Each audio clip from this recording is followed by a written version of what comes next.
And we're back on this special edition of Liberty Nation's Conservative 5. C5 for those in the know, C3 because it's a special edition. Now, earlier in the show, Tim Donner, he was discussing the, as you call it, the pinprick reactions of Joe Biden to the more than 70 different attacks against U.S. Forces and installations since the broader war began over in Israel. And Dave, I'd really like to come back on that and tell us a bit more about Joe Biden's overall response, not just to Israel, which is kind of off topic for the Ukraine one, but it is an important data point, I think, but also to Ukraine and how Joe Biden is promising America that there's no end in sight.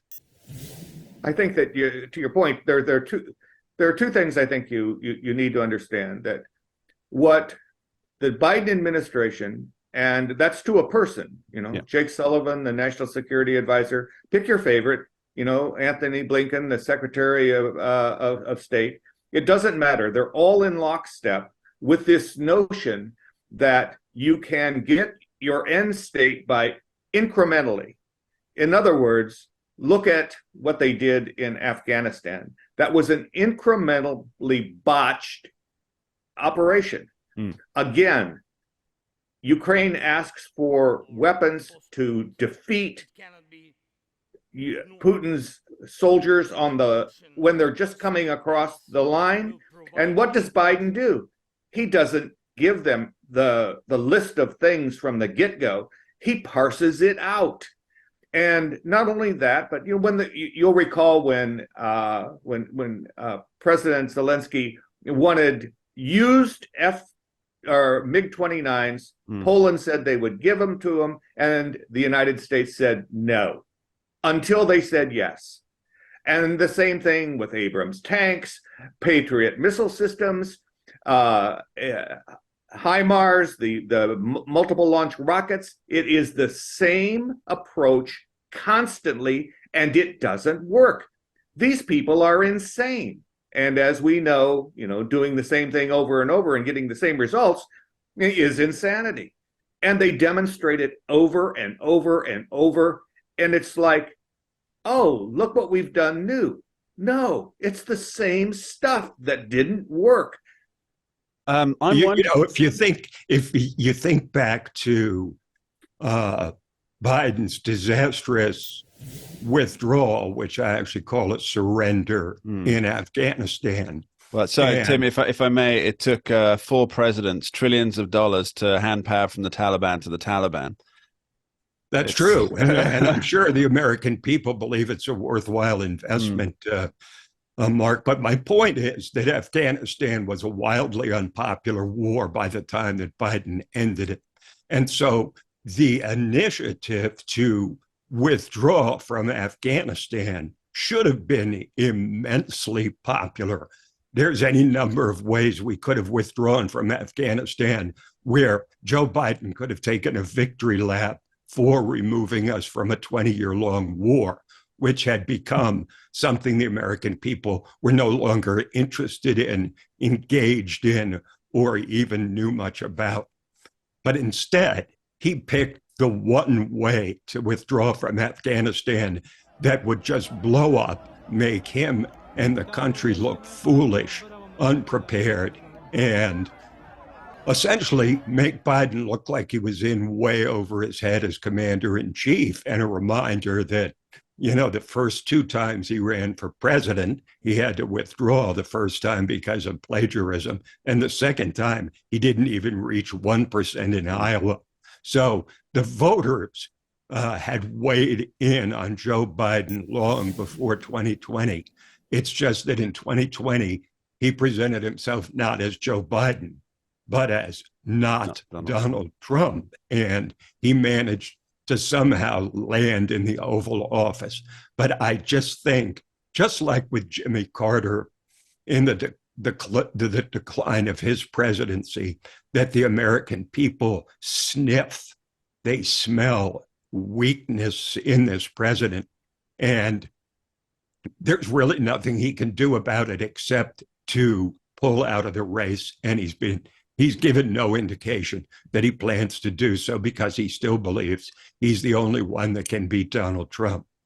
Speaking politically on this, Tim, I think you have a very good point, but it seems to me that, and this is pure speculation on my part, but it seems to me that Joe Biden is determined to pull a win out of Ukraine to benefit himself. And as such, he's not willing to let Ukraine come to a peaceful solution on its own terms. Well, talk about a fool's errand. Yeah, I mean, he thinks he can get a victory from the war of attrition. Yeah. The war of attrition that Ukraine has turned into. There are no big dramatic events. It's a grinding ground war that's not, I mean, Dave, disagree with me if you will, but do you see an end to this war within the foreseeable future? No, I don't. Unless, which is a big unless Biden is replaced by a Republican who has some sense of what strategy looks like and what an end state is and can communicate that to the American people. I think that what you're seeing now, and it's a microcosmic view of how people look at the Ukraine in the United States.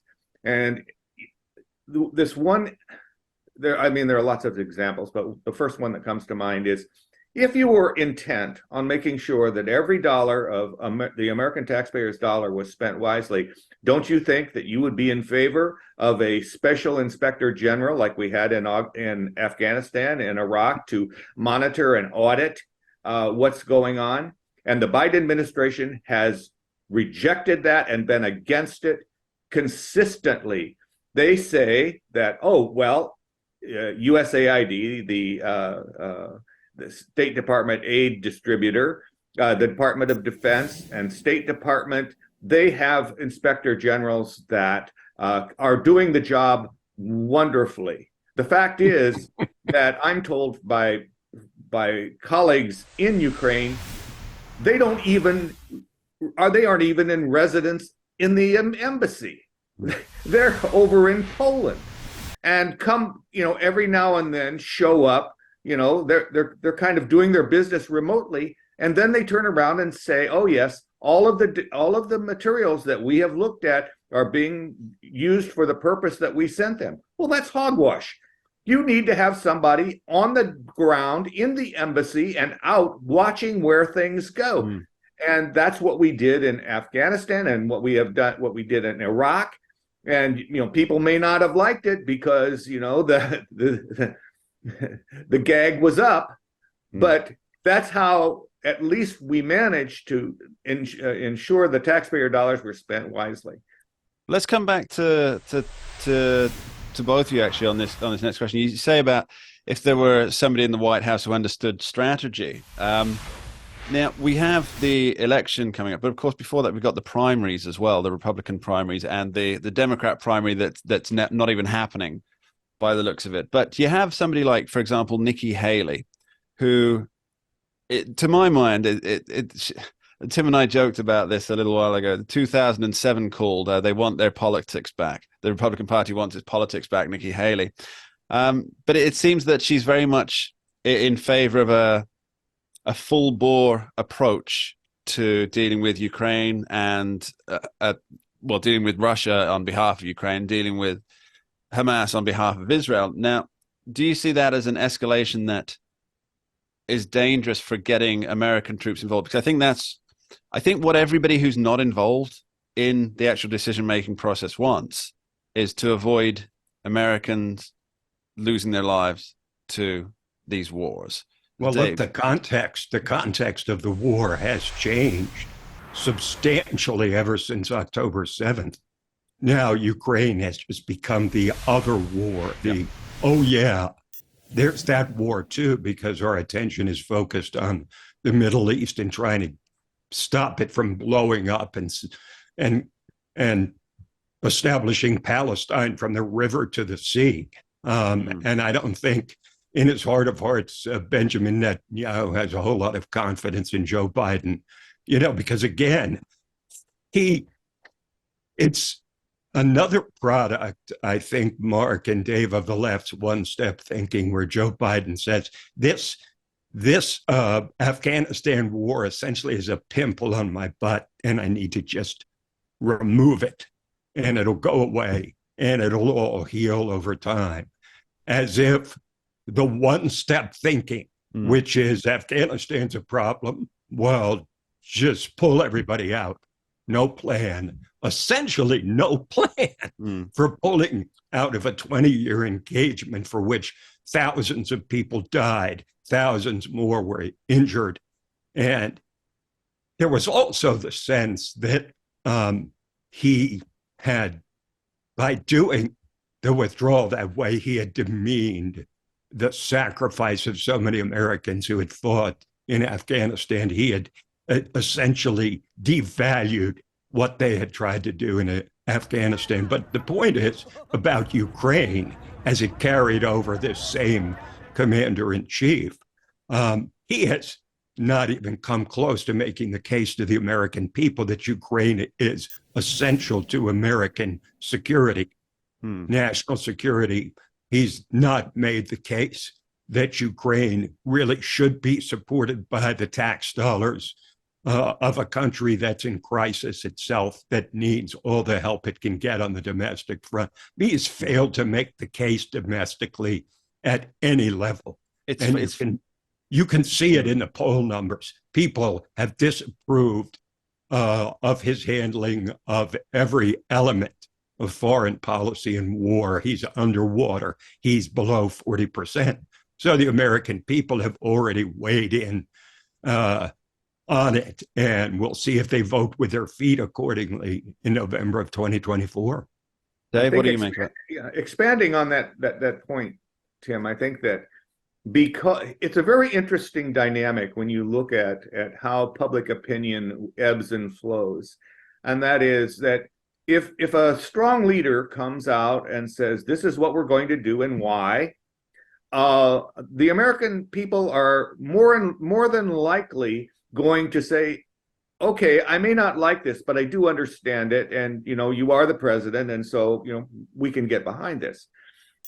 But when you have a weak leader who doesn't tell you what's in their mind, and one would argue that there might not be anything in Biden's mind, but if they're unwilling to explain what it is that they're doing and why, then the people will make up their own reasons.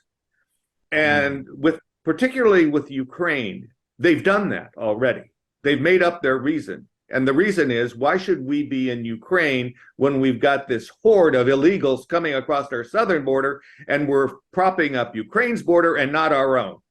And that's the argument that they have come up with. But there is a case for us being very involved in Ukraine.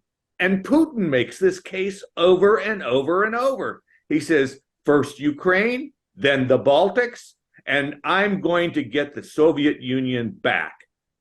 And he is working diligently. We may see this as a point solution for Putin in Ukraine. It is not. He wants the Soviet Union back. Okay, but Dave, here's the question. Does Russia have the military capability to overtake actual NATO nations? Because, of course, Ukraine is not in NATO. But once he invades Poland, for example, now you're getting all of NATO involved. You're getting more than 30 countries jumping to the defense of a fellow NATO member. So my question to you is, when the context completely changes, if Putin tries to go beyond Ukraine, doesn't he face a whole different kind of challenge? And is the Russian military at this point really strong enough to take over Ukraine, and then expand beyond that? It's not clear that he could, but the fact is he wants to. And if he wants to, then he'll do things that will help to achieve what he wants. And look at how they do their business.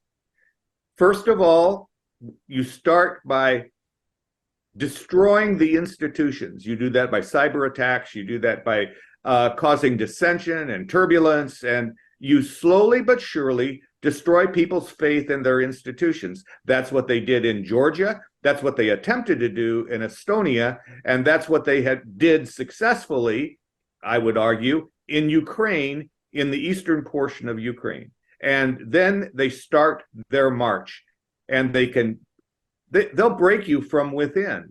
And so whether or not they have double the number of soldiers, it doesn't matter. That's not how they go about destroying you. Yeah, it's very much a case of asymmetric warfare, Dave. Now, we'll be back talking Russia, Ukraine, and the end game here of what's involved very shortly after this break. Don't go anywhere.